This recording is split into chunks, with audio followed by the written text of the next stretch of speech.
I never thought I would see my son's blood on his Sunday shirt.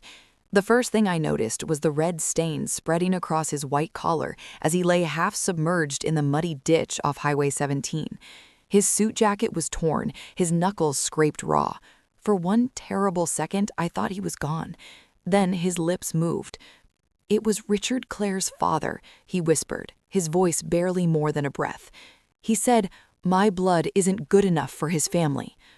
The sound of those words hollowed out something inside me. My knees hit the wet ground as I tried to lift his head. Rainwater mixed with blood running down my hands. Eli's eyelids fluttered, then closed. I screamed his name, but all I heard was the echo of my own panic. I drove him to the emergency clinic myself, following the flashing red lights on the horizon like they were a promise. The nurse at the counter gasped when she saw the state he was in.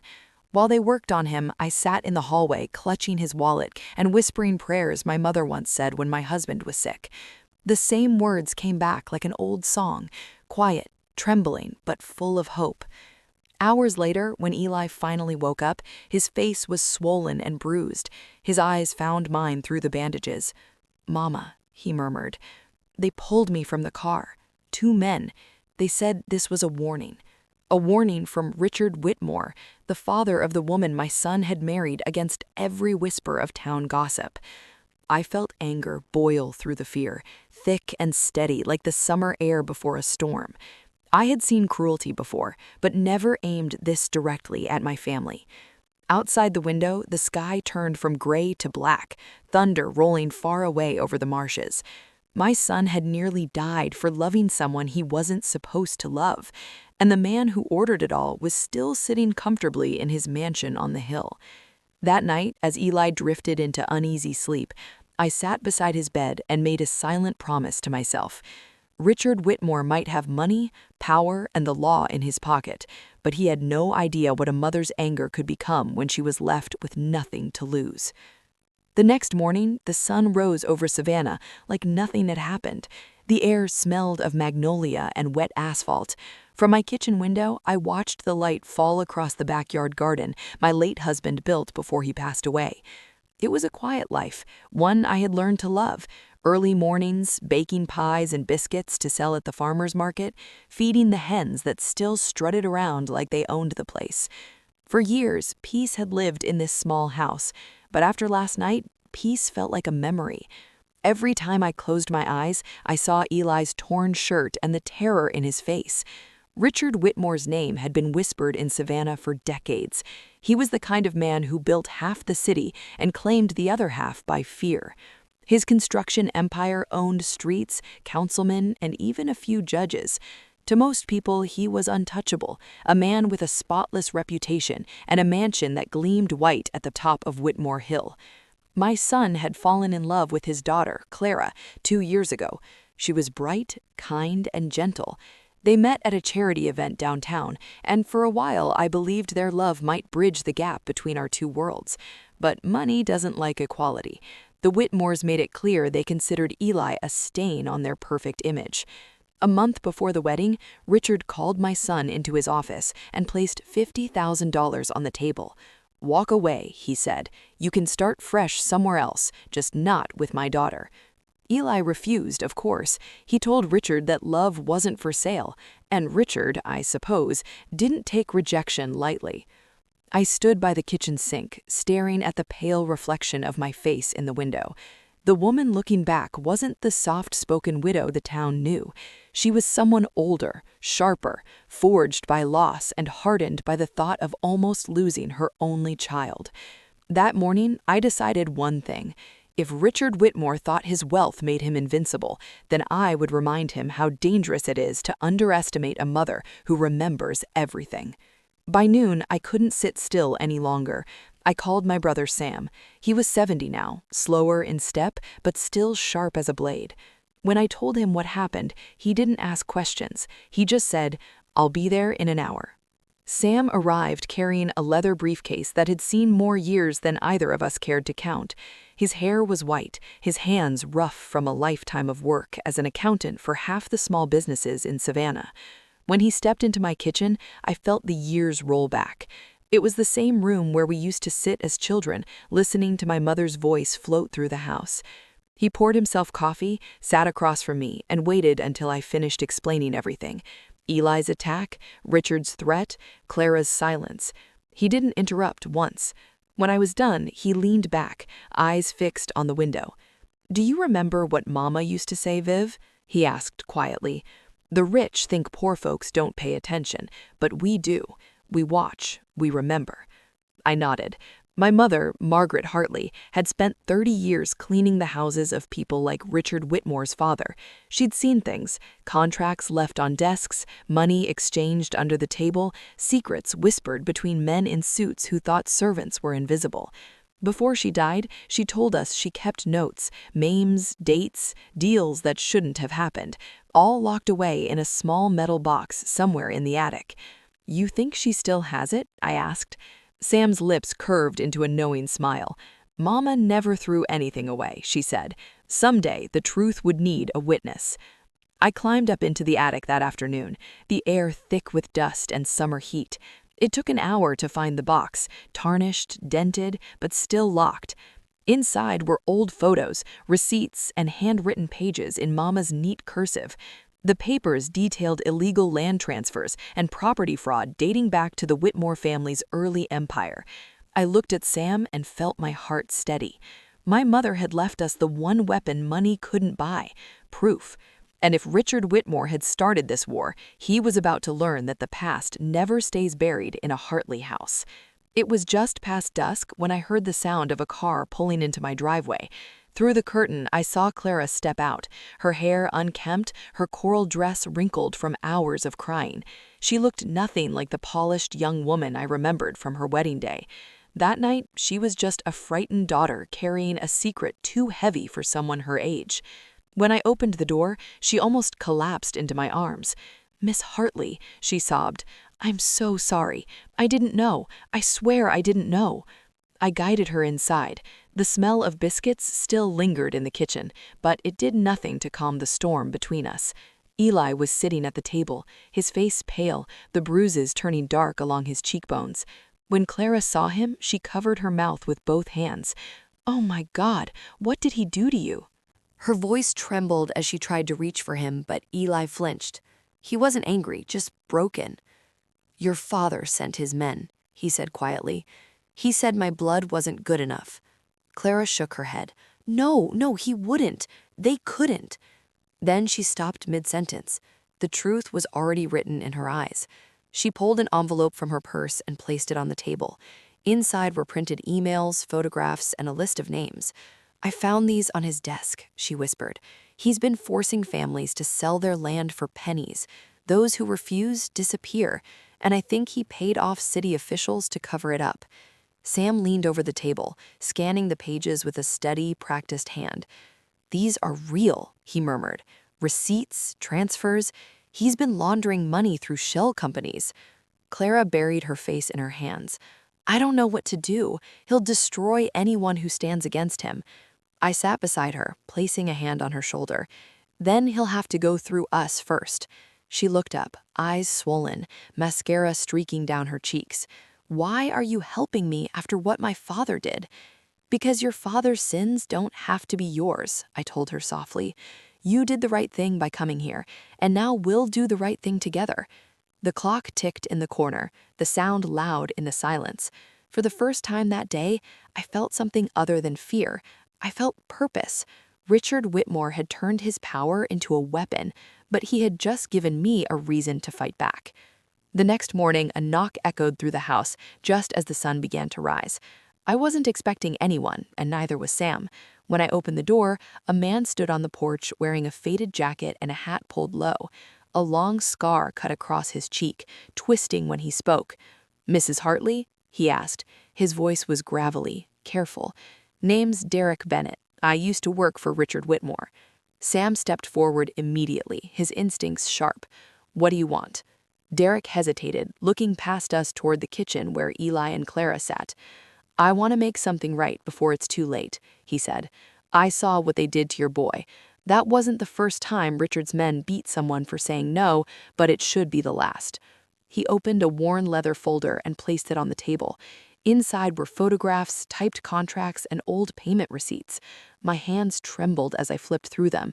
Pictures of families crying in front of bulldozers, deeds signed under pressure, and letters from people who had simply vanished. I kept copies, Derek continued. Every dirty deal, every payoff. I figured one day I'd need proof to save my own skin. I didn't think it would be for justice. Clara swallowed hard. "You helped him," she said quietly. He nodded, shame clouding his face. "Yes, ma'am, I did. I was his enforcer. But I've lost too much already. My home, my brother, my peace. I can't carry this any longer." Sam examined the documents carefully. "This could destroy him, Viv," he said. "Fact troughed, property theft, bribery, it's all here." I looked at Derek. "Why come to us?" "Because Richard won't suspect you," he said. "He sees you as small, harmless. That's his mistake." He stood up to leave, adjusting his hat. "He thinks fear keeps people loyal, but he forgot fear can turn into courage when you've got nothing left to lose." As his truck disappeared down the dirt road, I turned to Sam. The morning sun filtered through the window, landing on the stack of evidence between us. Richard Whitmore had built his empire on the backs of good people. Now we had the power to make it crumble. 2 days later, Clara returned to my house. Her hands were trembling, her eyes red from sleeplessness. She looked like someone who had crossed a line she could never step back from. When she placed a manila folder on my kitchen table, I knew what she had done before she even spoke. "I went back to my father's house," she said, her voice barely above a whisper. "He left for a late meeting, and I used the time to get into his private office. I remembered where he kept the spare key when I was little." Eli stood up in shock. "Clara, that's dangerous. If he finds out—" "He already suspects," she interrupted. "That's why I had to do it now." Inside the folder were photographs of bank statements, handwritten notes, and a copy of a will that looked suspiciously altered. Sam put on his reading glasses and began examining the papers. "These are forged documents," he muttered. "He faked his own father's signature to inherit property that was supposed to go to charity." Clara nodded. "There's more. I found an envelope labeled retainer payments. It listed names of city officials, judges, even police captains, people he's been paying for years." The room fell silent except for the steady ticking of the kitchen clock. Clara's hands shook as she reached for Eli's. "He has a safe at the bank too," she whispered. "I think that's where he keeps the cash he uses to pay them." I studied her face, so young, yet full of the kind of courage that can only come from despair. "You understand what this means," I said gently. "Once we move forward, there's no undoing it." She took a deep breath. "Mrs. Hartley, I've lived my whole life under my father's shadow. I don't want to die there too." The wind outside rattled the window pane, and I realized what we had become, not just a family seeking justice, but witnesses standing on the edge of a storm. As I placed my hand over Clara's, I felt the resolve settle inside me like stone. "Then it's settled," I said. "We won't fight him with violence, we'll fight him with the truth, and that's something he can't buy." By the end of that week, the plan was in motion. Derek came back with his younger brother, Troy, a man whose eyes carried the same exhaustion, but also the same determination. Together, they helped us craft a trap that would bring Richard Whitmore face to face with his own sins. We decided to use the one place no one would expect, St. Andrew's Church, an old stone building on the edge of town that had been abandoned for years. The roof leaked, the pews were cracked, but its walls could still hold secrets. The Bennetts had installed a small camera near the altar, hidden inside a broken hymn book. Every word spoken there would be recorded. "He trusts me," Derek said. "If I tell him I've handled the Hartleys and need him to come, he'll come. He likes to see the results of his cruelty." That afternoon, Clara stood by the window, her expression pale but composed. "He'll bring a gun," she said quietly. "He always does." Eli reached for her hand. "Then we'll make sure he never gets the chance." The plan was simple but dangerous. Richard would believe Derek had captured my family and wanted to hand over proof. While he gloated, the conversation and his threats would be recorded. Once we had enough, Sam would alert the journalist from Atlanta who had been waiting to expose Whitmore's corruption for years. The night of the trap, the church was cloaked in fog. The air smelled of damp wood and dust. We hid behind the altar, the flickering light of a single candle reflecting on Eli's bruised cheek. I could hear my own heartbeat as Derek's truck pulled up outside. Moments later, the heavy door creaked open. Richard Whitmore stepped inside, his expensive shoes echoing against the cracked floor. "Where are they?" he demanded.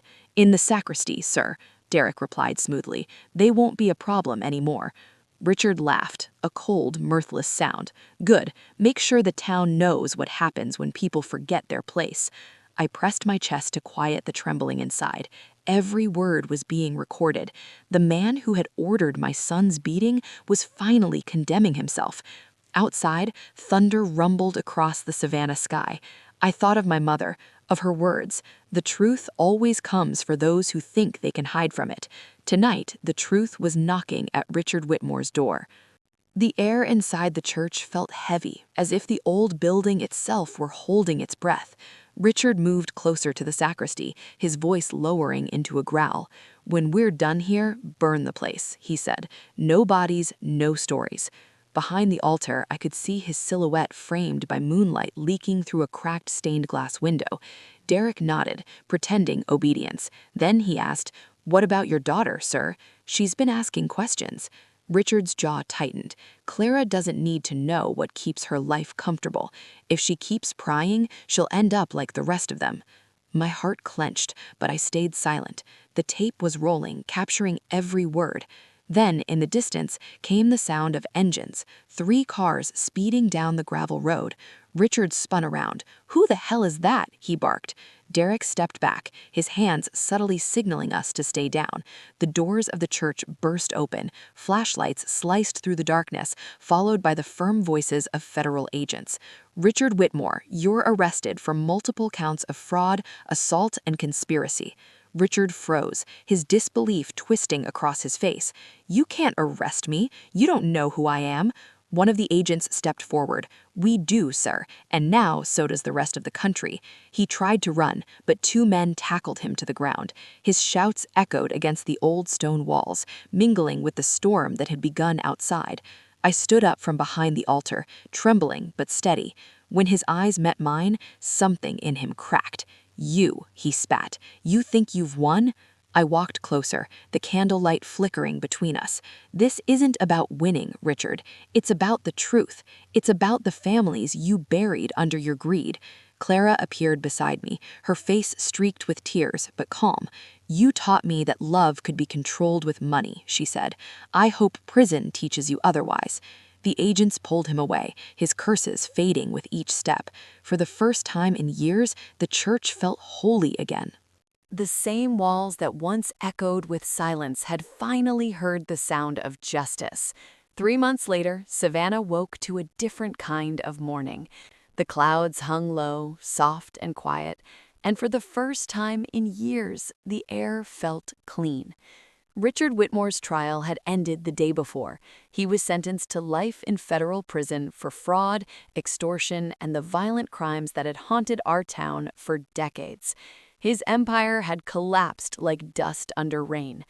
From his seized assets, the city built a new community clinic on the south side Rosehaven, named after my mother. It stood as a reminder that even the smallest voices could change something big. That morning, I was in my kitchen rolling dough for pies again. The smell of cinnamon and butter filled the air. Eli came in wearing a white shirt, his bruises long-healed, his smile easy again. Clara followed, radiant in a pale yellow dress. She kissed my cheek before saying, "They're opening the clinic today. We want you there." Outside, children laughed as they ran past my window, their joy cutting through the last traces of fear this town once carried. Later that afternoon, we stood together beneath the old oak trees by the courthouse. The same journalist who had exposed Richard asked me, "Miss Hartley, do you feel vindicated?" I thought for a moment, watching my son and daughter-in-law hand out fresh bread to families who had once been afraid to speak. "It's not about vengeance," I said. "It's about justice, and about remembering that the truth may take its time, but it never loses its way." That night, I sat on my porch listening to the crickets and the hum of life returning to this town. The stars shimmered over Savannah, and for the first time in a long time, I let myself breathe, knowing we had chosen truth over fear and love over silence.